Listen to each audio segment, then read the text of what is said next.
match des éliminatoires de la Coupe d'Afrique Côte d'Ivoire 2023, sanctionné par une victoire du Sénégal sur le Bénin. Et nous sommes avec les deux entraîneurs. L'entraîneur du Bénin, M. Moussa Latunji, et celui du Sénégal, M. Aliou Cissé. Et nous allons commencer avec le sélectionneur du Bénin, M. Moussa Latunji. Et la première question qui sera posée, oui.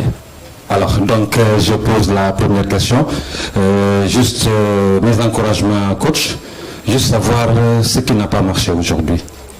Oui, ce qui n'a pas marché. Déjà, je dis félicitations au coach et à l'équipe sénégalaise. Je pense que c'est l'équipe championne de l'Afrique qu'on a joué contre aujourd'hui. Ils nous ont montré vraiment ce qu'une équipe championne pouvait montrer à une autre équipe. Donc voilà, on a essayé de mettre notre système en place et qui n'a pas marché. Et quand on joue contre des équipes vraiment au top niveau, ou bien des joueurs de classe mondiale, il y a des fautes qu'on ne fait pas. Donc on n'était pas présent dans le match. Merci. Une question au coach Aliou Cissé. Mes félicitations pour cette victoire. 3 buts à 1. Est-ce que vous êtes satisfait de cette victoire, coach? Oui, bonjour à tous, Moussa. Bonjour donc, à tous les Béninois qui sont là, tous nos journalistes. Oui, satisfait. Le moral, c'est très important pour la confiance aussi. Et puis ça donne un sens aussi à notre travail. Donc ce fut effectivement un match difficile dans la préparation. J'ai eu à le dire dans la semaine. C'est des matchs de fin de saison. Les joueurs arrivent fatigués. Donc on peut être que satisfait de ces 3 points-là. Maintenant il faut récupérer.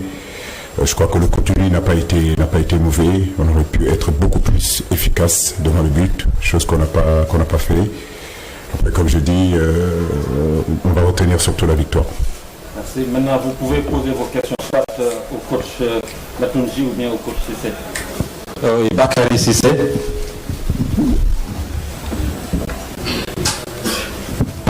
Merci beaucoup. Bonsoir coach Aliou Cissé. Félicitations pour cette 4-3-3 que vous avez gagné la Coupe d'Afrique des Nations. Aujourd'hui, vous êtes revenu au 4-2-3-1, votre système fétiche. Qu'est-ce qui explique cela? Est-ce à dire que quelque part le regain de forme de Sadio Mané vous a permis, n'est-ce pas, de l'amener dans le même système qu'il joue avec son club? Parce qu'aujourd'hui, on a vu qu'il marque son premier triplé, premier triplé avec l'équipe nationale. Merci. Merci beaucoup, Bakary. Je crois que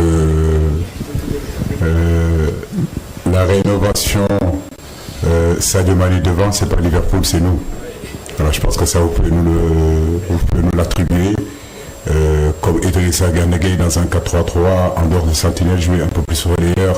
C'est avec nous, en toute modestie, que les clubs aussi se sont inspirés. Ça veut dire qu'aussi nous essayons de développer nos joueurs et essayer de les mettre dans un système qui pourra vraiment sortir tout leur talent, toute leur qualité.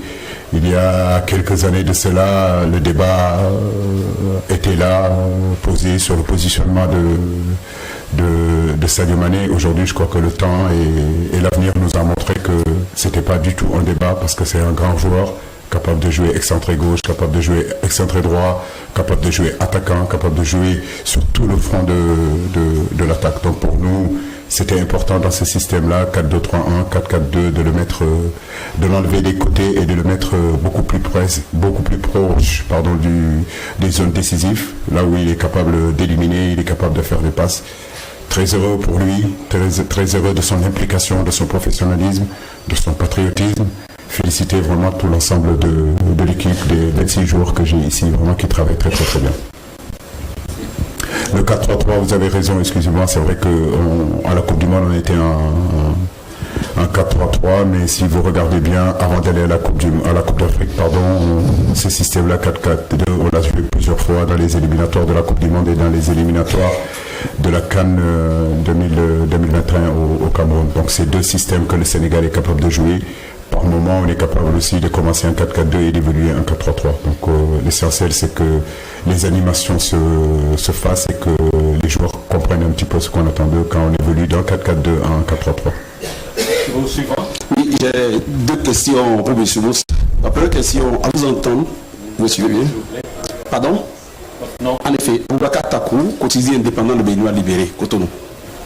Ma première question s'adresse à Moussa. J'ai senti tout à l'heure, en réponse à la question du doyen, un écureuil qui a eu peur du rugissement du lion, un complexe d'infériorité. J'aimerais savoir si cet état d'âme va continuer sur Cotonou. Première question. Deuxième question.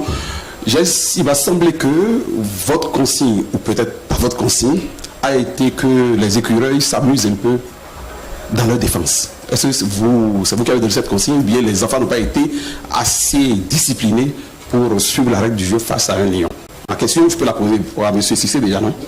À M. Cissé, à la lumière de la beauté du but béninois, quand on voit vous sur Cotonou, est-ce que vous êtes sûr de vous sur Cotonou? À la lumière du but que nous avons marqué, que l'équipe béninoise a marqué face au géant lion, est-ce que vous êtes sûr de vous quant à votre descente sur Cotonou? Quant à votre descente sur Cotonou, à la lumière du but inscrit par les Béninois, est-ce que vous êtes rassuré déjà pour la descente sur Cotonou? Le retour. Le retour. Oui, à la lumière de ce but. Ah, ok, d'accord. Il répond d'abord à vos deux questions. Excusez-moi, hein. Parce que nous, on a un vocabulaire sportif, on dit match retour. C'est le vrai politique qui nous parle. Voilà, c'est ce que je vois. Non, c'est pas qu'on a peur, non. Les joueurs ils étaient vraiment motivés pour jouer ce grand match. Et en voyant le match, avec les joueurs qui sont devant eux, il y a des fautes qu'on ne fait pas. Il y a des fautes techniques. On a fait des fautes techniques dès qu'on vous donne le ballon et que ça tape et puis ça repart. Dans des moments comme ça, ou dans des matchs comme ça, et ça perd automatiquement. Et donc, ça a payé. C'est pas qu'ils sont en train de s'amuser à la défense. Non. On voulait jouer le ballon. On ne voulait pas dégager le ballon. Donc, dégager le ballon, dès qu'on va dégager, ça va revenir automatiquement. Donc, je leur ai demandé de commencer de derrière. Donc, ils ont essayé, mais il y a peu de mouvement. Les gens se cachaient derrière et donc c'est un peu difficile. C'est un peu difficile. C'est pas qu'on a eu peur, on n'a pas du tout peur. On voulait jouer, mais les buts sont arrivés. Et quand tu joues avec l'équipe championne de l'Afrique et avec 2 pénaltys déjà, et imaginez encore le carton rouge, je pense que c'est la fin, quoi. Merci. Maintenant, vous répondez à la question de monsieur. Oui, nous, le prochain match en réalité c'est le Rwanda. Donc on aura le temps, si vous voulez, le match du Bénin, je crois que c'est dans 6 mois. Le Bénin, on sait, c'est un pays difficile de voyager, comme voyager partout en Afrique, à quel point c'est compliqué. Mais comme je le dis, nous travaillons pendant des années et des années. On a bourlingué un petit peu partout sur le continent africain. Donc il n'y a pas un endroit sur ce continent-là en 7 ans où on n'a pas évolué, on n'a pas joué. Mais notre philosophie, c'est jouer les matchs les uns après les autres. On vient de finir là le Bénin, donc on va récupérer. Et dans 2-3 jours, on va enchaîner avec le Rwanda. Après, au mois de septembre, on verra bien Mozambique. Le Bénin, je souhaite à l'entraîneur, en tout cas à Moussa, de continuer parce qu'il a aussi une très belle équipe et il a un bon pédigré aussi. Donc c'est à force de travailler de toute façon qu'ils s'amélioreront. Mais bien sûr que je sais qu'au Bénin, ça sera compliqué. Mais nous avons les arguments en tout cas, et l'expérience et le vécu pour pouvoir jouer partout sur n'importe quel terrain dans ce continent-là et dans le monde entier. Nous sommes les Lions. Suivant, oui, monsieur. Bonsoir, ORTB. Bonsoir, Moussa. C'est bien Soukou. C'est un cadre et on l'attend toujours dans le 11. Aujourd'hui, il n'y était pas. Après, vous avez même épuisé les remplacements, on ne l'a pas vu. Qu'est-ce qui s'est passé? Est-ce qu'il y a quelque chose dans les coulisses qu'on ne sait pas? Et deuxième question, est-ce qu'il va jouer à Cotonou, vu qu'il y a même un carton rouge pour Cécile Almeida. Et j'aimerais aussi savoir par rapport à Nani Tidjane, qui était souvent demandé par le public, est-ce qu'enfin il a joué aujourd'hui titulaire? Est-ce que vous êtes satisfait? Que pensez-vous de sa prestation? Vous savez, c'est pour Anan, c'est pas si facile que ça. C'est des joueurs qui ne jouaient pas régulièrement. Et puis aujourd'hui, dès qu'on lui donne la chance, c'est à lui de saisir. Il n'était pas mal, C'était peut-être il était un peu nerveux. Peut-être c'est ça. Et pour ce coup, je ne sais pas quel entraîneur qui ne veut pas gagner un match ou mettre des bons joueurs dedans. Secours, il a un petit problème. Donc ça fait disons 3 semaines et qu'il n'a plus joué. Donc on essaie de le faire venir petit à petit. On espère qu'il sera encore plus et bien pour qu'il joue à Cotonou. Le problème aujourd'hui maintenant c'est de motiver les joueurs pour le prochain match parce que c'est pas fini, c'est le début. On ne va pas s'arrêter comme ça et donc le prochain match c'est à gagner à la maison. Oui. Félicitations coach. J'aimerais savoir pourquoi Idrissa Gana Gueye n'a pas démarré la rencontre et quels sont les mots que vous trouvez pour que Sadio Mané soit aussi performant, qu'il y ait une fringale de longue durée parce que après la finale de la Champions League, il vient ce soir et plante 3 buts. Oui, c'est sa motivation, c'est son professionnalisme, c'est le travail qu'il fournit tous les jours, toutes les semaines, de mois en mois, mois après mois, année après année. Un gars que le football c'est sa passion, c'est ce qu'il aime, il vit que de ça, il se donne les possibilités de pouvoir être performant. C'est pas mes paroles, c'est surtout l'ambition du garçon.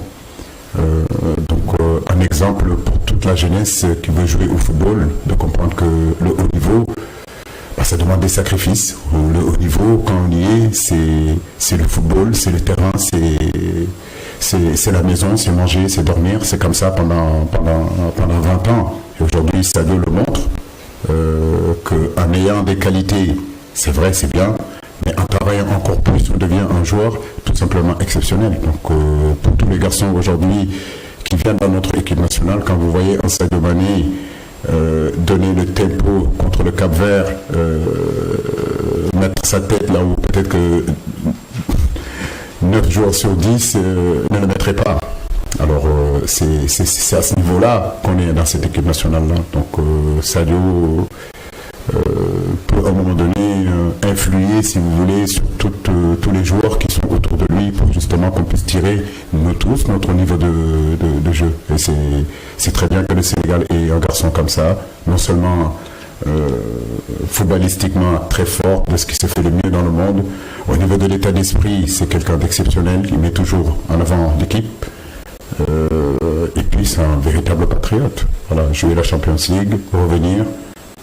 Peut-être qu'il y aura des joueurs, je leur ai demandé de jouer peut-être ce match-là, ils me diraient que je suis fatigué. Non, dès qu'il est arrivé, il m'a dit coach, je suis ok, je suis prêt, je peux jouer. Et c'est magnifique d'avoir un état d'esprit comme ça dans notre équipe. Donc le féliciter, prier pour lui, prier dans l'ensemble de nos joueurs pour qu'ils aient la santé, parce que quand ils ont la santé, notre équipe est compétitive. Merci. Ah oui. Ghana, il y a eu un problème en début de semaine au dos. Donc on n'a pas vraiment voulu forcer, on a préféré le laisser sur le banc. On va continuer à le suivre en espérant que contre le Rwanda ça sera bon. Mais je crois que le fait qu'il soit rentré 5-10 minutes, c'est bon aussi pour son mental. Voilà, un garçon très heureux d'être là aussi avec nous, donc nous sommes très satisfaits de lui. Merci. Voilà. Coach Aliou Cissé, le Sénégal prend un but au moment où vous faites un changement face à une équipe qui joue à 10. Est-ce qu'aujourd'hui, ce n'est pas le lieu ou bien le moment de vous poser des questions par rapport à vos changements, car à chaque fois, ça déstabilise l'équipe. Maintenant, La deuxième, c'est j'aimerais savoir ou bien des explications par rapport à vos changements. Merci. Je n'ai pas à expliquer mes changements. Je crois que chaque entraîneur a sa sensation, a sa lecture du jeu. Ma lecture du jeu est celle-ci, de changer. C'est ce qu'on a fait. Maintenant, c'est vrai qu'on prend un but aux périodes où on joue à 10 contre 11. C'est vrai qu'on peut toujours se poser des questions. C'est un manque de concentration, mais je ne crois pas que ça a à voir avec le changement. Parce que les garçons qui sont rentrés, que ce soit Balo, ils ont été Balo Touré, ils ont fait une bonne entrée, que ce soit Chérou, que ce soit Ghana, que ce soit Eliman qui est rentré. Ils sont rentrés dans notre ligne directrice de ce qu'on faisait en première période. Donc je suis satisfait de ce qu'ils ont fait, tout simplement. Donc il n'y a pas à expliquer sur les changements. Les changements, c'est par rapport à ce qu'on a besoin en un moment T dans ce match-là, un moment bien donné. On avait besoin un minimum de changer le milieu parce que Pape Alassane était moins fringant, il a beaucoup donné. Donc dans ces cas-là, on a décidé de faire revenir Chérou Kouyaté.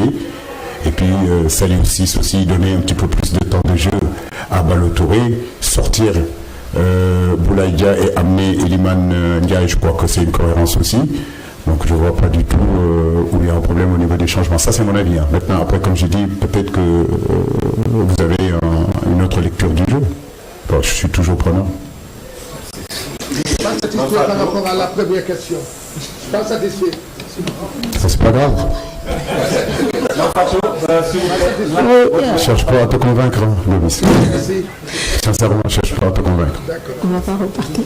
Oui, coach, moi j'avais envie aussi d'avoir votre appréciation par rapport au milieu de terrain. C'est vrai que c'est un milieu de terrain inédit. Pape Matar Sarr, que vous remettez au bout du jour, en compagnie de Nampalys Mendy et Pape Gueye. On a vu une première mi-temps avec beaucoup de rythme. C'est vrai que le front de l'attaque aussi a beaucoup participé au jeu. Sadio, Boulaye, c'était vraiment très rythmé. Donc par rapport à ceux qui sont sur le banc, voilà, comment vous appréciez justement ce milieu? Est-ce que c'est un milieu que vous pouvez remettre sur de prochains matchs? Et justement aussi la prestation de Pape Matar qui a été souvent mis sur le banc, est-ce qu'il vous satisfait? Merci. Oui, il fait un très très très bon match, donc excentré droit, capable de jouer à l'intérieur. J'ai beaucoup aimé sa mobilité lors de ce match-là et surtout sa complémentarité qu'il a eue avec Youssouf Sabaly. Quand il était à l'intérieur, Youssouf Sabaly était un tout plus large. Quand Youssouf était un petit peu plus bas, Pape Matar était un petit peu à l'extérieur. Comme vous le disiez aussi, Boulaïdia en appui à l'intérieur, on a vraiment pu trouver, si vous voulez, des combinaisons très intéressantes sur le côté droit. Le milieu, c'est pareil. Aujourd'hui, je le dis et je le répète, nous avons de très très très bons joueurs. Aujourd'hui, que ce soit Pape Gueye, que ce soit Nampalys Mendy, que ce soit Idrissa, que ce soit des garçons comme Moustapha Nam, Gana Gueye, c'est très bien pour l'équipe. Aujourd'hui, nous allons dans des compétitions très compliquées où il y aura peut-être en cours de compétition des blessés, il y aura des suspendus. Donc, c'est important d'avoir un bon pédigré. Il ne s'agit pas seulement d'avoir un 11 de départ, mais surtout avoir une équipe compétitive où chaque joueur peut rentrer dedans, comprendre la ligne directrice, comprendre tactiquement ce que nous voulons faire. Et je trouve que c'est très intéressant. Après, rentrer dans un match, on sait que ce n'est jamais facile. Mais dans l'ensemble, je pense que le milieu gagne, comme dirais-je encore, Pape Gueye et Pape Matar Sarr, Mendy. Je pense qu'aujourd'hui, on a trouvé vraiment beaucoup de fluidité, beaucoup d'échanges dans le jeu et c'est très intéressant. C'est un axe de travail. Très satisfait de ce rendement qu'ils ont eu cet après-midi. On prend les deux dernières questions. Oui, une dame et un homme. Merci, coach. Oui, félicitations, coach. Je voulais également parler de Sadio Mané, qui aujourd'hui est le meilleur buteur de l'histoire de la sélection avec ses 32 buts. Il vient d'ailleurs de battre, il faut l'applaudir, hein? C'est vrai, il vient de battre le record de votre ancien coéquipier Henri Camara, qui en était à 31 buts. Aujourd'hui, ce que je veux demander, c'est qu'il nous faut un autre Sadio aussi efficace, parce que quand il sortira et qu'on aura besoin de buts, il nous le faut cet autre buteur dans l'équipe nationale. Merci beaucoup. C'est une bonne question. Je crois qu'aujourd'hui, l'analyse que je peux faire sur ce match-là, c'est effectivement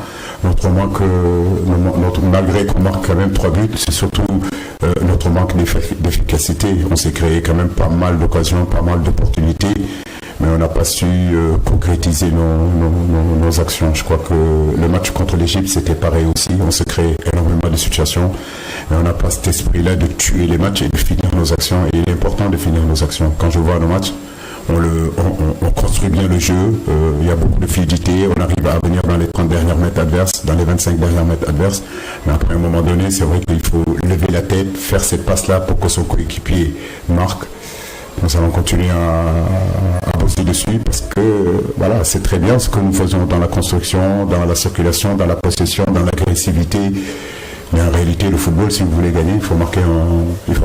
Il y a une zone où il faut être présent et cette zone-là, c'est dans la surface de réparation. Tout ce qu'on fera à côté, c'est juste de la littérature, mais en réalité, on ne marque pas de but sur les côtés. Les côtés, c'est les gradins. Donc, effectivement, on peut encore progresser là-dessus. Mais je crois que nous avons de bons joueurs, de bons attaquants. Il suffit juste qu'ils se concentrent. Et il y a une possibilité aussi de marquer davantage. Donnez le micro, s'il vous plaît, oui, au dernier, oui.